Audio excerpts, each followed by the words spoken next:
Hey guys, here is the adding and subtracting rational expressions practice and lesson.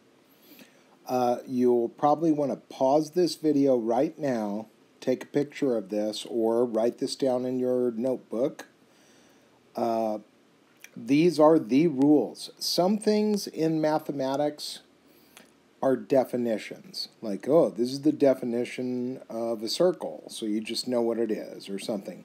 Some things are procedural, or what I call recipe math. This is a very recipe math type of concept. If you want to add or subtract rational expressions, if you start with the first step I have listed here, and you keep going till you hit the bottom step, you will have added or subtracted those rational expressions correctly. But as I warned in my class when I was talking to you guys in the Zoom, when you're doing stuff with rational expressions, remember, it just means fancy way to say there's fractions involved and there's variables. When you multiply, divide, the first thing you want to do is factor everything and cancel everything. But I want you to look right at the bottom here where it says special note. Throughout math, the rules for adding and subtracting are different than the rules for multiplying and dividing. When we multiply and divide, that's when we factor and cancel first. When we add and subtract, factor and cancel is our last step. And things rarely do factor or cancel. Okay, so let's begin. If you take a picture of this and then look at the steps involved as we go through these examples, you'll see it all come together. So the first one says, if the denominator is factorable, factor it to help you find the common denominator. And the other thing is, the common denominator, sometimes it's a number, sometimes it's a letter, sometimes it's a binomial, or it could be any combination of that stuff. So it all starts with checking in on the denominator first. So let me go through my examples, then I'll show you the assignment, etc. But here are the rules we're all playing with. So I'm going to scroll through this. I got some examples ready to go. There we go. So if the denominator is factorable, factor it to help you maybe find the common denominator. So I look at this thing and I say, you know what? This guy right here, this trinomial, is suspiciously factorable. In fact, I believe that I could break this thing down into two binomials, and one of them would be x times x, that's for the x squared. I want it to end with a minus 14, so I know it's got to be a positive times a negative to get a minus. And for this one, it's going to be a 2 and a 7, because 2 times 7 will give me negative 14. And look, I can verify that that's exactly how it would have factored by looking right there.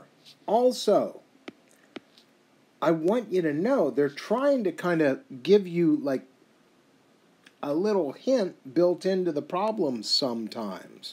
Look at this guy over here. This guy already had an x plus 2. Now, here's the deal. Please don't try to cancel stuff right at the beginning. Look, see this guy right here? They didn't put it in parentheses, but I'm going to put it in parentheses. Do those two binomials match exactly? No, they do not. So do not try to reduce them. Don't get tempted and go, oh, I'm just going to knock out the x's or something. Not true. So here's what's going to happen. My job is to make this bottom part over here and this bottom part over here the same bottom part. Then they would be denominators that are common to each other. And we call them common denominators. So here's what's going to happen.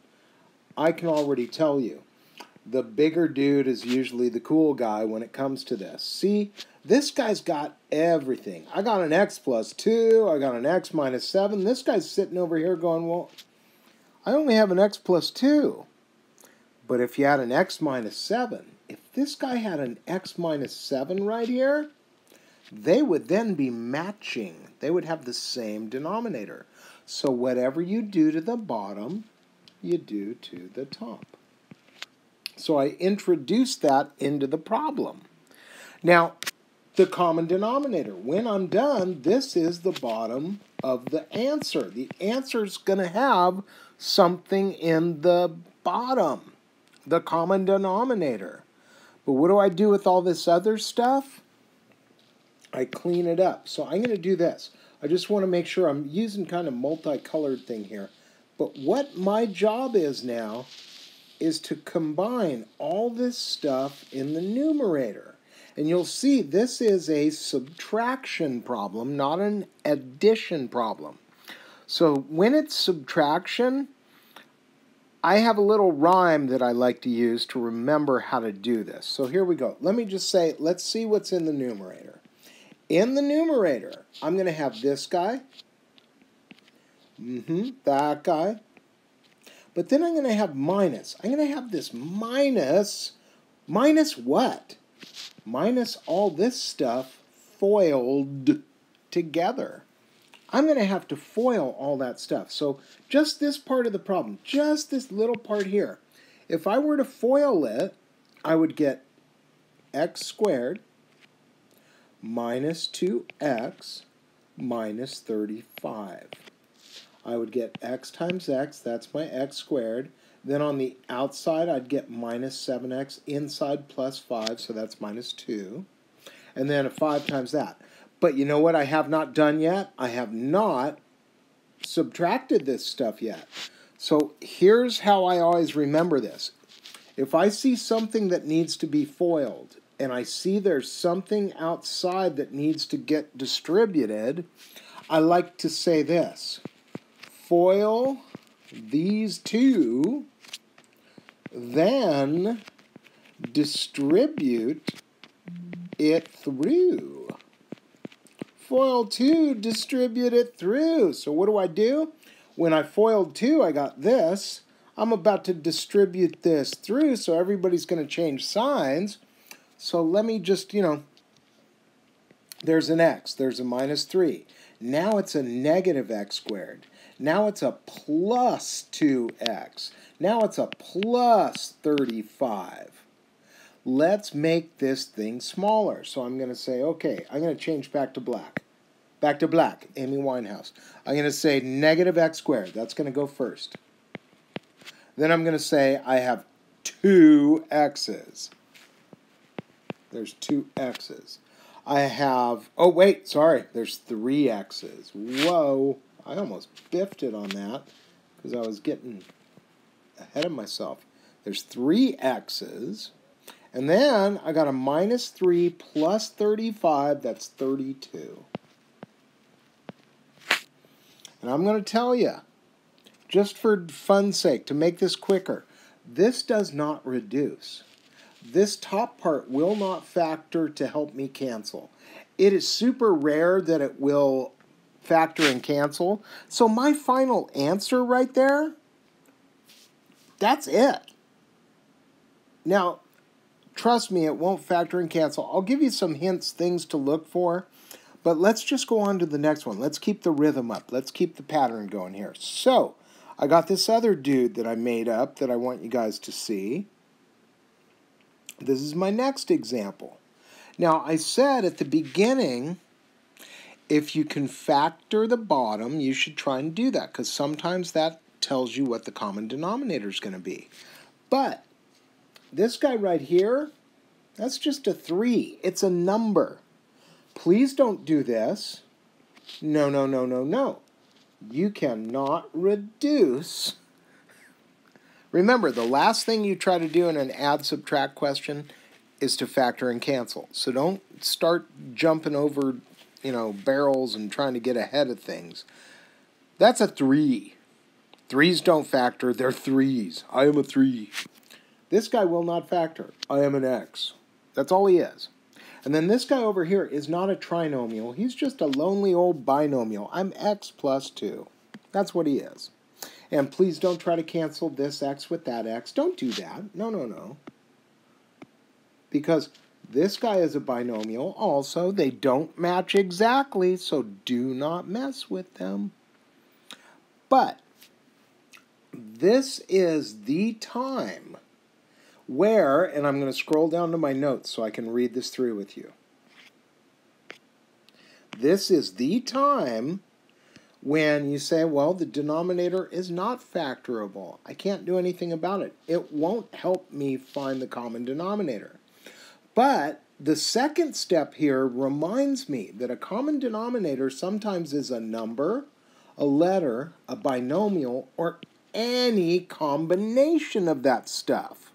So let me go back, because this example, I made up an example for you where, hey, the 3 needs to be represented. It's part of your common denominator. The x needs to be represented. It's part of your denominator. This guy needs to be represented. He's part of your denominator. You have a common denominator that is, in this case, made up of a number, a letter, and a binomial. So now, what is our job? Our job is to go through and make all the bottoms match. So I'm going to do this color-coded. And I'm going to say, you know what? This guy needs an x and an x plus 2. So if I go up to the top, I say you need an x and an x plus 2. Let's go to the next one. What does this piece of the puzzle need? Well, he needs a 3 and an x plus 2. So I'm going to say you get multiplied by a 3 and an x plus 2. The last piece, well, he's got an x plus 2 already. He's got the binomial part, so he needs a 3 and an x. So that means the top part gets a 3 and an x. See, when you go through to get common denominators, you want them all to match, and whatever they're lacking, you provide it. That's your job. Now, I'm going to do this in a different color. How about blue? In my numerator. What's going on in my numerator? Well, let's piece it together. I've got an x times an x plus 3 times an x plus 2. Now, I can do all that multiplying in a second, but I just want to bring it all into one spot. Then minus, I got a 3 times 6. I'm just going to call that 18. 3 times 6 times x plus 2. Let's move on down the line. Plus, I've got a 3x times x minus 1. Now, I remember doing this in Algebra 1 where they had me multiply stuff out and then combine like terms. So, just a reminder, I am doing all my numerator work in a separate spot because if I want to get this right, I've got to combine all the terms that are here before I do anything else. But take a look at this. This right here, this is going to be a FOIL 2 distribute it through situation. If I FOIL these 2, I'll get this. I'm now going to distribute that through. And what do I end up with? Final result here, I get x third plus 5x squared plus 6x. Let's continue. I'm going to take this negative 18 and I'm going to bring it in. What's that going to do for me? Well, I'm going to get negative 18x's minus 36. We're almost home free. Now I'm going to take this positive 3x and I'm going to bring it in. So I'm going to say plus 3x squareds, and then 3x times minus 1 is just minus 3x. And let's combine all this stuff. Remember, we go from highest power to lowest power. So the highest powered thing I see here is that x cubed. So I'm going to go back to black. X cubed goes first. Now I've counted it. I don't want to count it again, but I do see that I have a 5x squared and a 3x squared. That's 8x squareds. I have a 6x minus 18x minus 3 more x. So 6x, take away 18x, that's negative 12, minus 3 more, that's negative 15 x's. And then the very last piece of the puzzle appears to be this guy right here, negative 30x, or 36, or minus 36. Now, single letters can only cancel single letters. I don't have any single letters up here. 3, that's a number, can only cancel with a single number. I don't have any single numbers upstairs. I'm just going to tell you right now, it's very rare for something like this to factor and cancel. In fact, there is nothing here that's going to reduce. That is my final answer. I have a polynomial over a monomial and a binomial. And that's my final answer for my second example. It can happen. Now, this is what I call slang is called bookkeeping. When I was in college and I was going through math classes with my math geek buddies, they'd say, hey, I think you made a mistake in your bookkeeping. Your answer doesn't match my answer. So what I'm trying to say is go slow, take your time. You don't have to rush. And be accurate when you combine all your terms. Let's take a look at another one. By the way, these are all good examples. You could have them with you. Let's look at this one. So I have a whole number. I have a trinomial there, it looks like. So I'm looking at all my little pieces here. I'm going to say, you know what? I can make you look like a fraction. You need a 1. I'm saying this thing looks super suspicious, so I'm probably going to factor it. What the heck? Let's try. And I'm probably going to find an x minus 1 in there. I'm going to guess that one of those factors is an x minus 1. Let's try x minus 1. What would this have to be then? It looks like it would have to be an x plus 3 to make it work out. And guess what? It does. So, we're using step 1 of our recipe again. Factor the denominator. It might lead you to the common denominator, and it did in this case. X minus 1, x plus 3. That's my common denominator. Now, this guy right here, he's got a 1 in the bottom, so he needs everything. This guy needs an x minus 1 and an x plus 3. So I have to do that to the top. So it looks like I'm going to have a FOIL 2 distribute it through thing going on. Now be careful. This guy's going to be subtracting this stuff. So be cautious. Does that negative hit the first thing, the second thing, or both things? And the answer is both pieces are affected. The negative should always go through the top. That is one of the reasons why I wanted you guys to get used to. Never leave a negative in the bottom. Just put it in the top. When you're combining terms, it will affect your answer. Now, the last guy, look. This negative is going to go through the top, but I'm going to have this piece times one of these because it doesn't have one of these.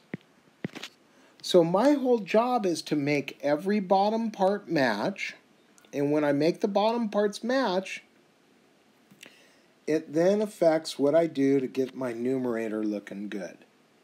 So let's just walk through this. I have a 6 times an x minus 1 times an x plus 3.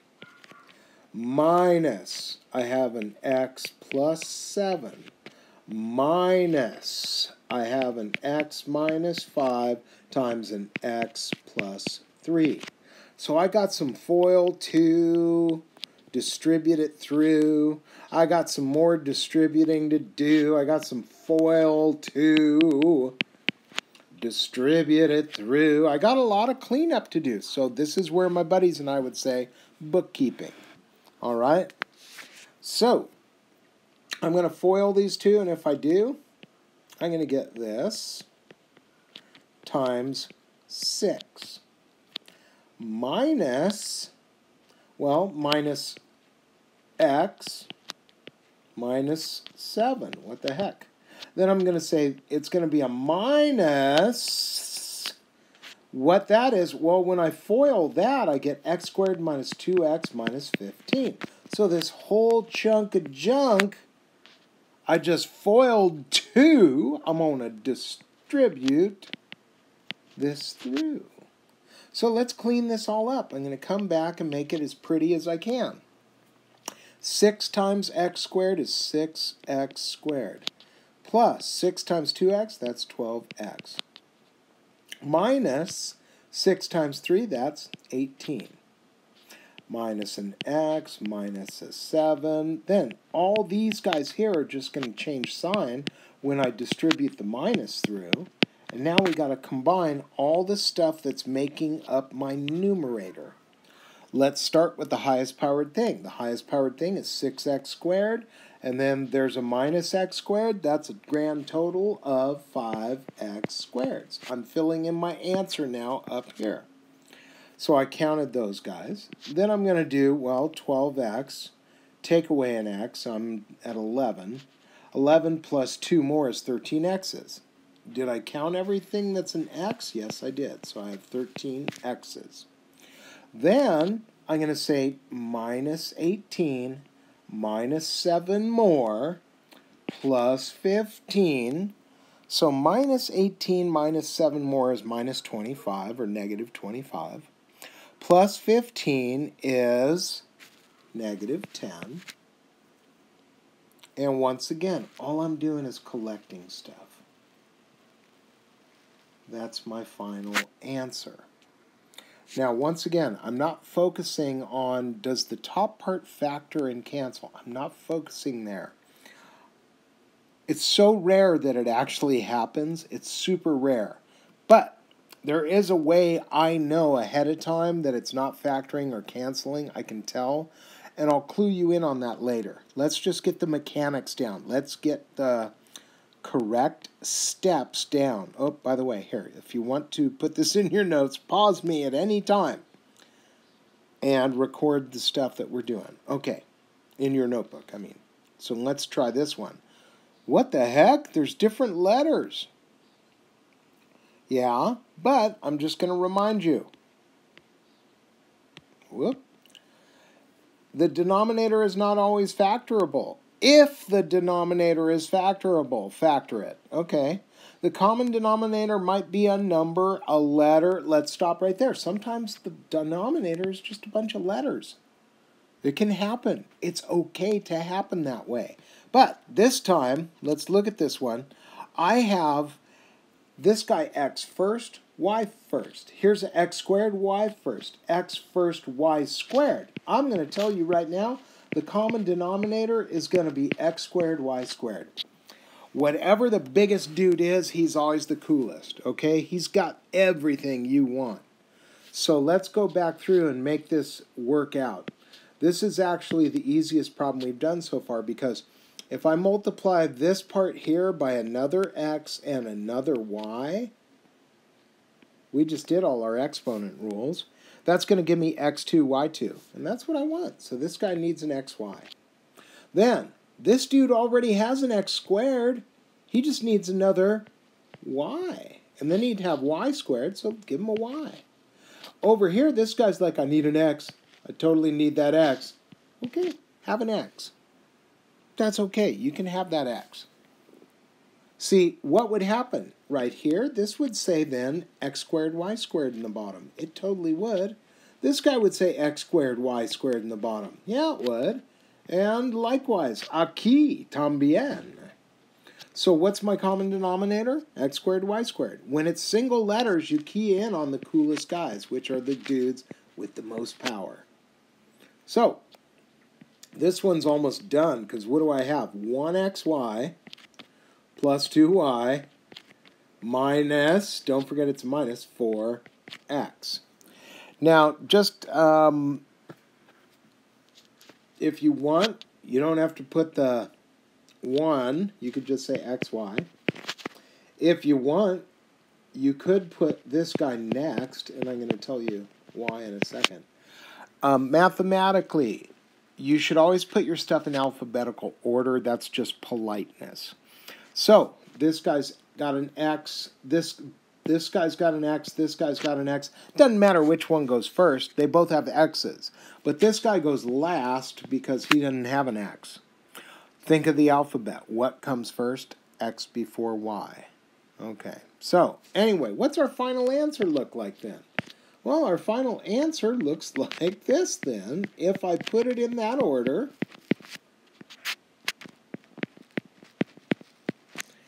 that's it. And once again, you might be saying, well, what about reducing it? Okay, the bottom is a monomial. The top is a trinomial because you cannot combine all that stuff. Trinomials don't knock out monomials.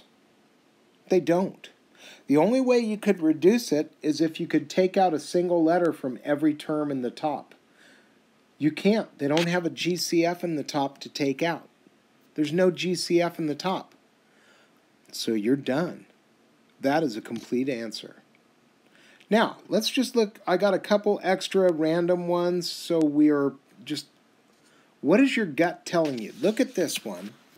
What does your gut tell you the denominator should be?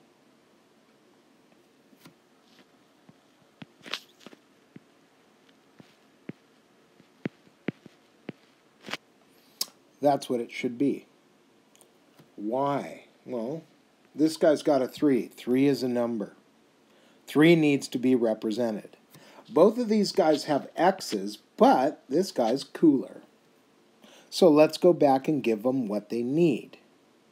What does this guy need? He needs one more x. So if I'm going to do that to the bottom, I do it to the top.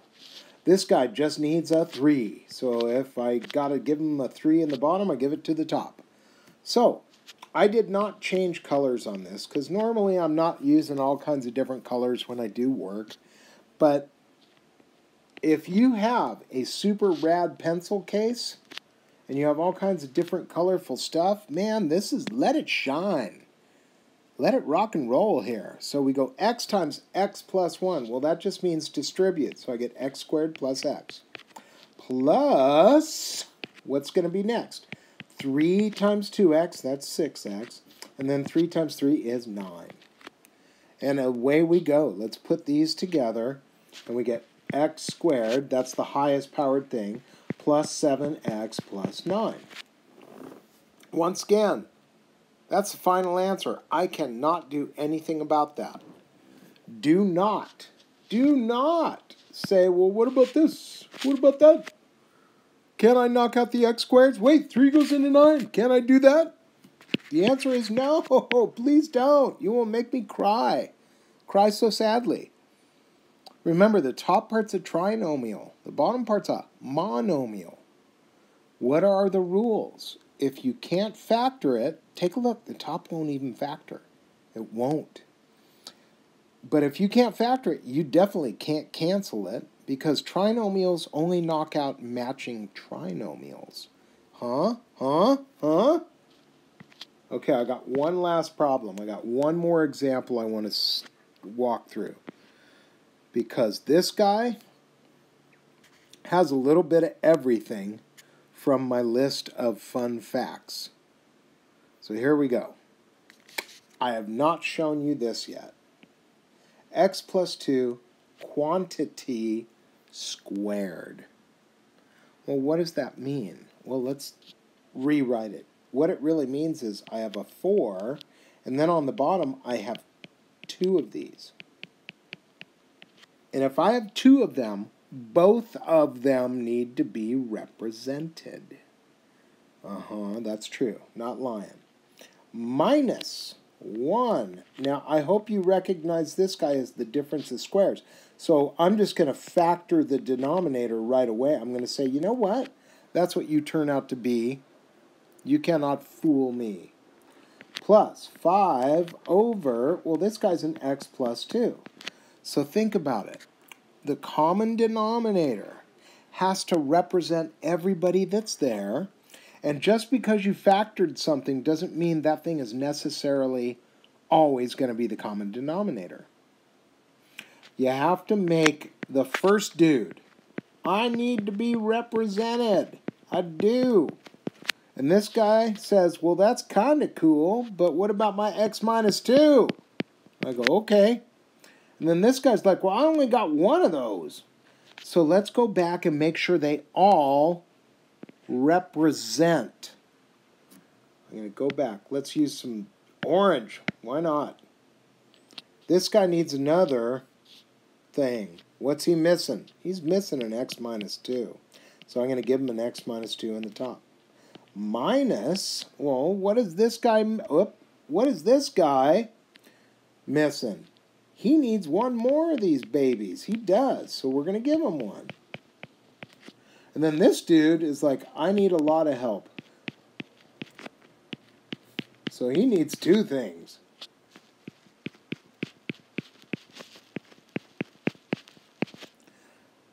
So let's bookkeep. Let's bookkeep this thing nice and clean. In the numerator, we have 4 times x minus 2. Minus, well, there's a 1 times x plus 2. Plus 5 times, now check this out. I'm going to go fancy on you. X squared minus 4. You see what I did there? You see what I did? I went x plus 2 times x minus 2 is difference of squares. And I went al revés. That's Spanish for in reverse. Right? So here we go. Let's clean this up. Let's make it as pretty as possible. This is getting distributed. This is getting, that, everybody's getting distributed. So this guy's 4x minus 8. Minus 1x minus 2. Plus 5x squared minus 20. You go first. You are the coolest. 5x squared, you go first. Then I say there's a 4x minus an x. That's a 3x. And then last but not least, I got minus 8 minus 2 more minus 20, which is a grand total of minus 30. That is the final answer. Now, here's the deal. Once again, those are the rules I've been following. And once you have one numerator over one denominator, then and only then do you try and factor and cancel. Now, I'm going to tell you, factor and cancel does not happen very often at all. I do not want to go deep into this right now because that's a lot of a lesson already. We're up to like the 30-something minute mark, I'm sure, by this time. Oh yeah, there it is. I keep forgetting there's a little clock in the top here when I do this. So yeah, I mean, we're like 33 minutes already. So here's what I want you to focus on. The chance of things factoring and cancel super slim. So let's just focus on the recipe for success. And notice, you got to combine like terms. That's what I've been doing when I say bookkeeping. Don't cancel anything yet. Put it all together in one numerical statement. That's what I do in a separate... I'm like, this is where I'm going to get my numerator from. By combining like terms. Combine like terms. We'll worry about factor and cancel in the near future, not right now. So, here is the actual work I want you guys to try. So, I'm going to scroll up to the top. I hid it from you. Whoop, come on. All the way to the top. Here we go. Unit 3, Video 5, I called it. I want you to do 35 to 54. So, 35 to 48, it's kind of weird how the page is numbered, and then 49, 50, 54, etc. Okay? Some of these are super fast and easy. They really aren't tons of work. Some of them require more work. Some of them will have binomials in the bottom. Some will have single letters.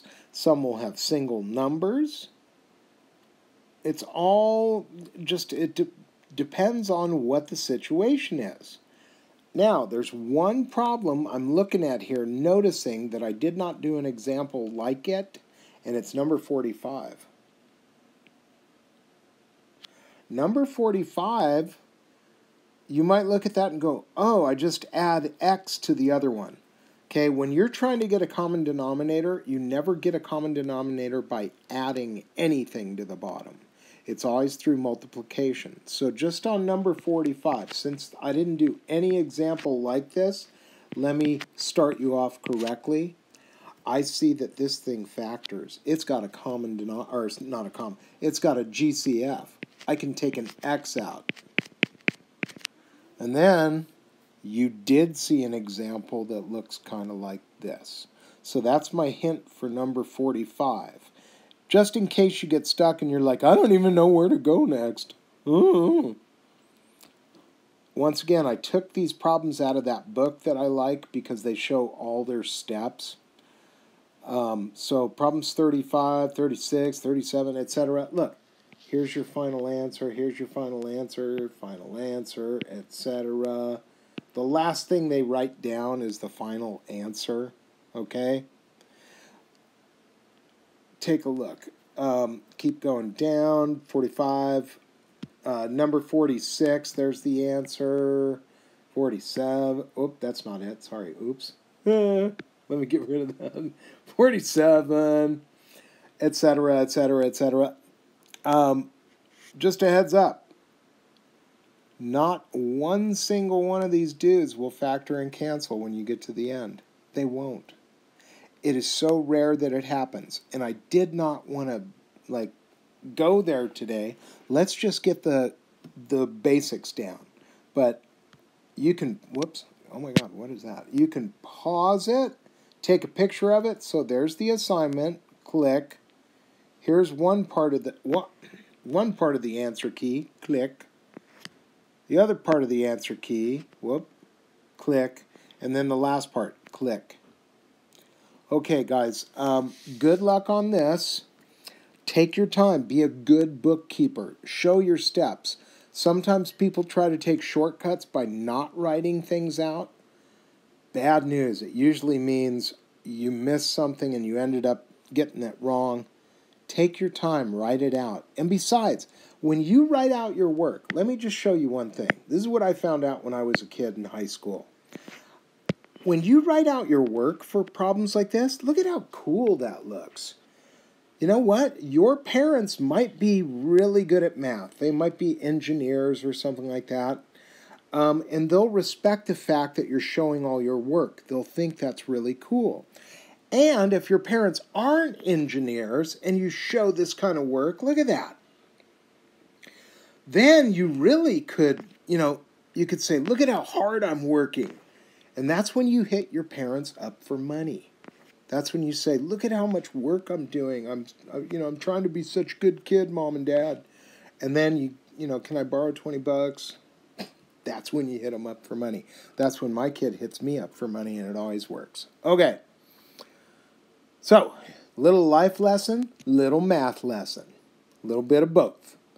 So that was our assignment, Unit 3, Video 5, Add and Subtract Rational Expressions. Bye-bye.